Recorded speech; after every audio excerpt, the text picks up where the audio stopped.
नमस्कार. संघर्ष वृत्तवाहिनीमध्ये आपलं स्वागत. घेऊया ठाणे आणि आसपासच्या परिसरामधील घडणाऱ्या महत्त्वाच्या घडामोडींचा आढावा.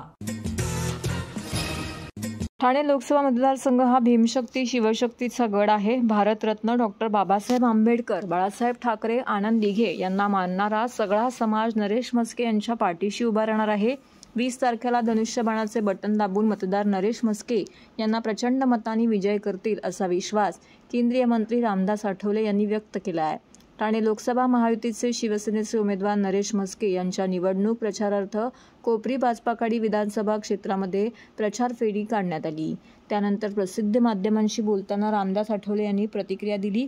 प्रचार फेरी दरम्यान मुख्यमंत्री एकनाथ शिंदे, आमदार प्रताप सरनाईक, माजी खासदार संजीव नाईक, माजी आमदार रवींद्र फाटक, भाजपचे ठाणे जिल्हा अध्यक्ष संजय वागुले, माजी खासदार राष्ट्रवादी काँग्रेसचे ठाणे शहर अध्यक्ष आनंद परांजपे आणि शिवसेना, भाजप, राष्ट्रवादी काँग्रेस, मनसे, रिपाई व मित्रपक्षांच्या महायुतीचे कार्यकर्ते मोठ्या संख्येने येथे उपस्थित होते.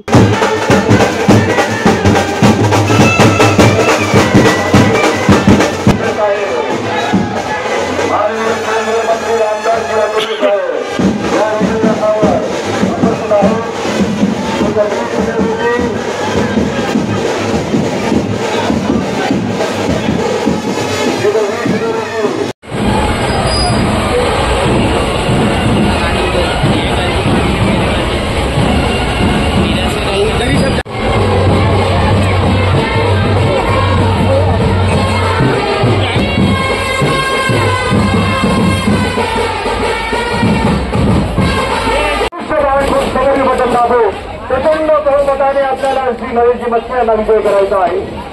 आपली निशाणी धनुष्यबाण, धनुष्यबाण, धनुष्यबाण.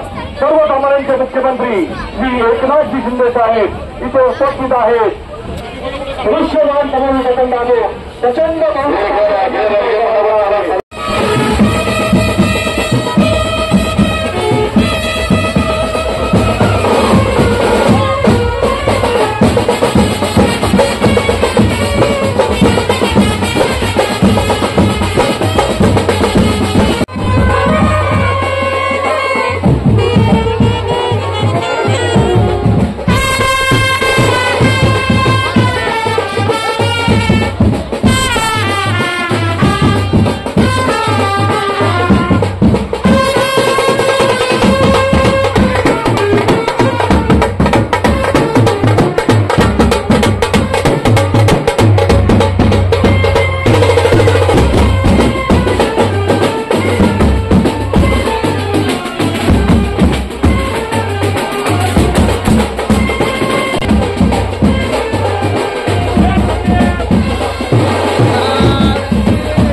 सर्व नागरिकांना आवाहन करण्यात येत आहे की सध्या डासांमार्फत पसरणाऱ्या डेंग्यू या आजाराचा प्रसार रोखण्यासाठी प्रत्येकाने पुढीलप्रमाणे कार्यवाही करावी.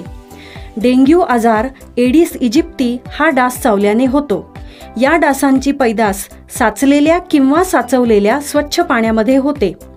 8 दिवसांपेक्षा जास्त दिवस पाणी उघडे व साचून राहिल्यास त्यात डास अंडी घालतात. अंड्यांच्या अळ्या तयार होऊन पुढे डास तयार होतात. यासाठी आपल्या घरातील पाणी साठे उदाहरणार्थ बॅरल्स, पिंपे, टाक्या, हौद, रांजणे इत्यादी दर आठवड्याला रिकामे करून घासून पुसून कोरडे करून पुन्हा भरावे. एक दिवस कोरडा दिवस म्हणून पाळावा. पाणी साठ्यांना घट्ट झाकणे बसवावीत किंवा जुनी साडी, चादर, धोतर यांनी बांधून झाकून ठेवावीत, म्हणजे डास त्यात जाऊन अंडी घालणार नाहीत. घराच्या गच्चीवर, आजूबाजूला, अंगणात कोठेही पाणी साचू देऊ नये. भंगार सामान उघड्यावर टाकू नये.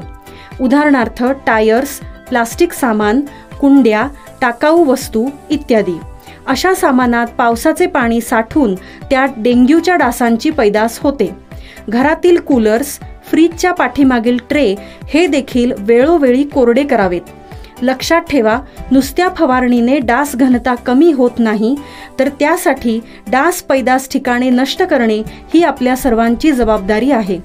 कोणताही ताप अंगावर न काढता जवळच्या शासकीय रुग्णालयात मोफत औषधोपचार घ्या. अशा प्रकारे नागरिकांनी सहकार्य केल्यास डेंग्यूचा प्रसार रोखणे सहज शक्य आहे.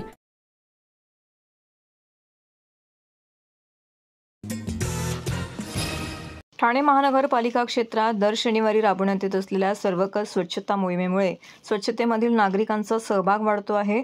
स्वच्छतेबद्दल जनजागृती मोठ्या प्रमाणावर होत असल्याचं प्रतिपादन ठाणे महानगरपालिका आयुक्त सौरभ राव यांनी केलं आहे. शनिवारी लोकमान्य नगर प्रभाग समिती क्षेत्रात सर्वकष स्वच्छता मोहीम राबवण्यात आली. त्याअंतर्गत पुढील सोमवारी 20 मे रोजी असलेल्या लोकसभा निवडणुकीच्या पार्श्वभूमीवरती आयुक्त सौरभ राव, उपायुक्त तुषार पवार, आरोग्य अधिकारी डॉक्टर राणी शिंदे इत्यादी वरिष्ठ अधिकाऱ्यांनी महापालिका शाळा क्रमांक 120चे प्रांगण स्वच्छ करण्यात सहभाग घेतला. मतदानाच्या पार्श्वभूमीवरती महापालिकेच्या ज्या वास्तूमध्ये मतदान केंद्र आहे त्या सर्व वास्तू, त्यांचा परिसर स्वच्छ राहिल्याची दक्षता घेण्याच्या सूचना आयुक्त राव यांनी दिल्या आहेत. शाळेच्या प्रांगणात समतानगर हजेरी शेडवरील कार्यकर्ते असलेले ज्येष्ठ सफाई कर्मचारी श्रीराम भगवंत कदम यांचा आयुक्त राव यांच्या हस्ते शाल व प्रमाणपत्र देऊन सत्कार करण्यात आला. लोकमान्य नगर प्रभाग समिती क्षेत्रात सफाई मोहिमेस प्रारंभ झाला. इंदिरानगर नाका ते लोकमान्य नगर डेपो, मराठा ते राजीव हॉटेल, दालमिल नाका ते इंदिरानगर नाका, शाळा क्रमांक 120 ते रवेची माता मंदिर रोड या परिसरातील मुख्य रस्ते आणि अंतर्गत रस्ते स्वच्छता मोहिमेमध्ये स्वच्छ करण्यात आले.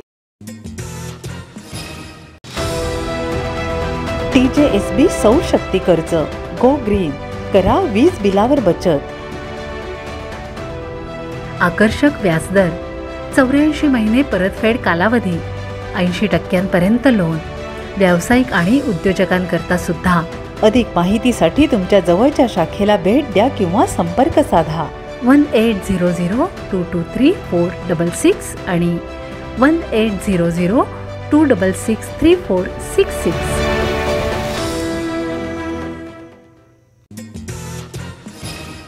येत्या 20 मे रोजी होऊ घातलेल्या लोकसभा निवडणुकीत जास्तीत जास्त मतदारांनी मतदान करावे याबद्दल जनजागृती करण्यासाठी ठाण्यामध्ये मिनी मॅरेथॉनचं आयोजन करण्यात आलं होतं. या मिनी मॅरेथॉनला ठाणेकरांनी उत्स्फूर्त असा प्रतिसाद दिला आहे. ठाणे महानगरपालिका, ठाणे जिल्हाधिकारी कार्यालय, ठाणे जिल्हा ॲथलेटिक असोसिएशन आणि ठाणे सिटीझन फाउंडेशन यांनी संयुक्तपणे या उपक्रमाचं आयोजन केलं होतं. मिनी मॅरेथॉनला सकाळी 6:30 वाजता प्रारंभ झाला. ठाण्याचे जिल्हाधिकारी अशोक शिनगारे आणि ठाणे महानगरपालिका आयुक्त सौरभ राव यांनी मॅरेथॉनचा झेंडा दाखवून आरंभ केला. तत्पूर्वी स्पर्धक, महापालिका अधिकारी, कर्मचारी यांनी मतदान करण्याची शपथ घेतली. यावेळी अतिरिक्त आयुक्त संदीप माळवी, अतिरिक्त आयुक्त प्रशांत रोडे, उपायुक्त जी गोदेपुरे, तुषार पवार, उमेश बिरारी, दिनेश तायडे, अनघा कदम, मुख्य लेखा अधिकारी दिलीप सूर्यवंशी, मीनल पालांडे, सहाय्यक आयुक्त सचिन बोरसे, रंजू पवार, आरोग्य अधिकारी डॉक्टर राणी शिंदे, आपत्ती व्यवस्थापन अधिकारी यासिन तडवी, ठाणे सिटीझन्स फाउंडेशनचे कॅस्बर ऑगस्टिन इत्यादी उपस्थित होते. नरेश मस्केंनी दिलेला त्रास विसरू नका, विक्रांत चव्हाण. सर्वपक्षीय नगरसेवक आणि कार्यकर्त्यांना माझं एकच सांगणं आहे, तुम्हाला नरेश मस्केंनी दिलेला त्रास विसरू नका. कोपरीसह ठाण्यातील अनेक नगरसेवक आणि पदाधिकाऱ्यांचे हाल नरेश मस्केंनी केले आहेत. भाजपाच्या नगरसेवकांनाही माझं सांगणं आहे की आज ते तुमच्याकडे येत आहेत आणि खांद्यावर हात टाकतील, पण तुम्हाला सगळ्यांना दिलेला त्रास विसरू नका, असे जबरदस्त टीका काँग्रेसचे ठाणे शहराध्यक्ष विक्रांत चव्हाण यांनी केली आहे. स्थानिक विषयावरती मी एवढंच सांगेन, या कोळीवाड्यातल्या लोकांनी दिबा पाटलांच्या नावाला झालेला विरोध विसरू नये. या आगरी कोळ्यांनी क्लस्टरमध्ये गावठाण घेण्याचा प्रयत्न झालेला आणि त्याला काँग्रेसने केलेला विरोध आपण विसरू नये. या ठिकाणी कोळीवाड्यातल्या लोकांनी, या ठिकाणी कोळीवाड्यातल्या एका मुलाला मारण्याचा प्रयत्न या नरेश मस्केंनी केला होता, ते आपण या ठिकाणी विसरू नये. या ठिकाणी पुनर्बांधणी संदर्भातला प्रश्न तो आपण लोकांनी या ठिकाणी विसरू नये. आणि सर्वात महत्त्वाचं, शिवसेना शिंदे गटाने जी 500 स्क्वेअर फीटाचं टॅक्स फ्री जी घोषणा केली होती मागच्या जाहीरनाम्यात, ती कृपया आपण विसरू नये. नरेश मस्के यांना सवय आहे नेहमी बायकांना पुढे करायची. तुम्हाला माहिती आहे काय झालं की तो बायकांना पुढे करतो.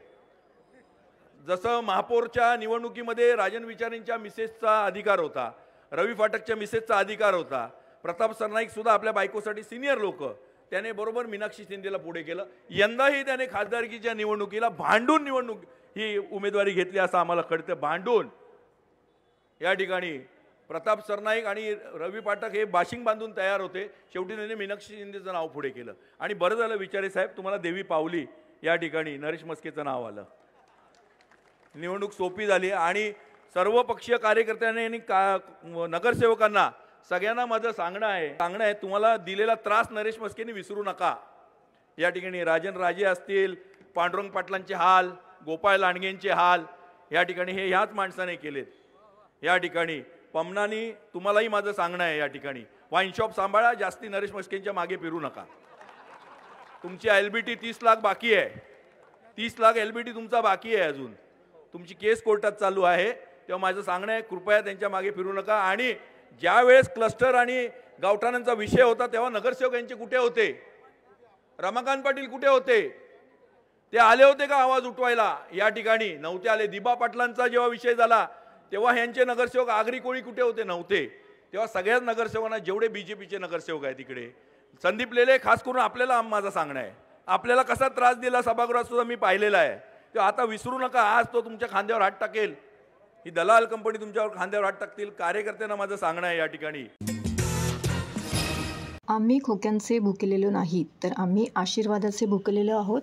आम्हाला आशीर्वाद पाहिजेत मतदारांचे, आम्हाला आशीर्वाद पाहिजेत मातोश्रींचे. लोकप्रतिनिधी पद जे आम्हाला मातोश्रीने प्राप्त करून दिलेलं आहे हे गद्दारांना काय कळणार? त्यामुळे आम्ही मातोश्रीशी एकनिष्ठ राहिलो आहोत, असा जबरदस्त टोला शिवसेना नेते विनायक राऊत यांनी ठाण्याच्या सभेमध्ये शिंदे गटाला लगावला आहे. महाविकास आघाडी शिवसेना पक्षाचे उमेदवार राजन विचारे यांच्या प्रचारार्थ कोपरी येथे महासभा एकनिष्ठेची या सभेचं आयोजन केलं होतं. यावेळी राऊत यांनी शिंदे गटावरती जोरदार निशाणा साधला. तसेच राजन विचारे यांचा विजय निश्चित असल्याचा विश्वास राऊत यांनी व्यक्त केलाय. शिवसेना फोडणाऱ्यांच्या कपाळावरती गद्दारीचा शिक्का मारला जाणार असून पुढची पिढी देखील त्यांना माफ करणार नसल्याची टीका राऊत यांनी केली आहे.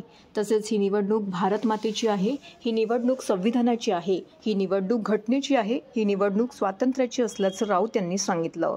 दिल्लीमध्ये बसलेल्या हुकुमशाहीची राजवट मी आणि राजन विचारे संसदेत बसून पाहत आहोत. कशा पद्धतीने सत्तेचा दुरुपयोग करून देश लुटत आहेत. यावेळी खासदार विनायक राऊत, आमदार जितेंद्र आव्हाड, सुषमाताई अंधारे, प्रियांकाताई जोशी, विक्रांत चव्हाण, सुहास देसाई, केदार दिघे, वंदनाताई शिंदे, मनोज शिंदे, राजेंद्र राजे, कृष्णकुमार कोळी, प्रदीप शिंदे, संजय ब्रीत, चंद्रकांत पवार, रेखा खोपकर, सुजाता घाग, समिताताई मोहिते, ज्योती काळे, दयानंद वाल्मिक, मोहन तिवारी, विक्रम खामकर, संतोष केणे उपस्थित होते. तिच्यावर लैंगिक अत्याचार होत होते म्हणून जंतर मंतरवर बसली होती. तिला बघितलं भेटायला गेले, कधीच गेले नाही. आणि त्यामुळे मंगळसूत्र, हे सोनं नाणं हे फक्त आणि फक्त मूर्ख बनवण्यासाठी आहे. लोकांच्या भावनांना हात घालायचा आता ते शक्य नाही. लोक महागाईने त्रासलेले आहेत. क्रूड ऑइलची किंमत 30 रुपयावर आली तेव्हा हा देश 85 रुपये लिटरला पेट्रोल विकत होता. वरती बोलले होते बरं का. अरे आपण तेव्हाही सांगितलं होतं आपल्याला काही झगूर बघून लोकांवर बोलणं खरेल फुसफुस, तेव्हा त्याच्यावरही काहीतरी मांडूया. पण हे सगळं चालू असताना काहीतरी चिठ्ठी अजून एक आहे, चिठ्ठीवर काहीतरी लिहिलंय म्हात्रे कोण, म्हणजे मला माहित नाही या कोण म्हात्रे, या त्याच बाई आहेत का त्या काही ते दांडा वगैरे असं काहीतरी, म्हणजे या त्याच आहेत ना. ते काहीतरी आशीर्वाद यात्रा आणि ते रॅलीमध्ये काहीतरी व्हिडिओ व्हायरल झाला होता. बहुतेक ते प्रकाश सुर्वे होते बहुतेक, मला काही माहित नाही. असं असं जाऊ दे, आपण नको याच्यावर नको बोलायला, आपली पातळी आपण नको घसरू. या जाऊ दे. महत्वाची घटना होती. येता येता सहज बातम्या बघितल्या. सन्माननीय रायकर साहेबांनी एका वाहिनीला मुलाखत देताना म्हटलं की माझ्यावर प्रचंड दबाव होता. मला खूप दबाव होता. एकतर मी जेलमध्ये गेलो असतो, नाही तर मला अटक झाली असती. हे फार बोलकं विधान आहे की महायुती काय पद्धतीने माणसं चोरते, माणसं टिपते. कारण अशाच पद्धतीचं काही संविधान आधी अर्जुन खोतकर साहेबांनी केलं होतं. अशाच पद्धतीचं काही संविधान की आता मला शांत झोप लागते, इडीबिडी काही येत नाही, असं इंदापूरच्या हर्षवर्धन पाटलांनी विधान केलं होतं. याचाच अर्थ केंद्रीय यंत्रणा काय पद्धतीने स्वायत्त संस्थांचा गैरवापर केला जातो, भाजपा कशा पद्धतीने स्वायत्त यंत्रणांचा गैरवापर करते. राजन, तुमचा विजय निश्चित आहे. त्यासाठी ज्योतिषांची गरज नाही आहे, लिंबू काप्यांची गरज नाही आहे, कोंबडी काप्यांची गरज नाही आहे. सुदैवाने तुम्ही आणि मी अनेक वर्ष एकत्रित काम केलेलो आहोत ह्या ठाण्यामध्ये. आणि म्हणून काल मीरा भाईंदरच्या त्या निवडणुकीमध्ये मी जाहीरपणे सांगितलं होतं, आजही तेच सांगतोय. आज खऱ्या अर्थाने राजन विचारेचा अभिमान आपल्याला तुम्हाला आम्हाला एवढ्यासाठी वाटतोय.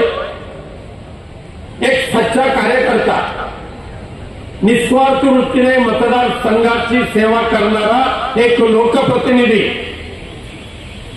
4 वेळचे नगरसेवक, 2 वेळचे आमदार आणि 2 वेळचे खासदार, तरी सुद्धा निष्ठावंत कसा असला पाहिजे हे राजन विचारांकडे पाहून सर्वांनी शिकवावं.